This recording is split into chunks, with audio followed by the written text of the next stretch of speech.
Hey everyone, and welcome back to our channel. So in today's video, I'll show you how you can change your business name in Google Business Profile. Let's get started. Open up your browser and then in the search bar search for business.google.com. So once you search for it, you want to go ahead and simply log into your account. Once logged in, you will then be able to find all of your businesses. If you'd like to change the business name for any one of them, go ahead and tap onto it, and just like that, you'll be taken to your business on Google.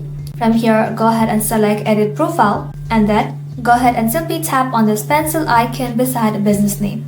Tap onto it. Now go ahead and simply enter a new name for your business.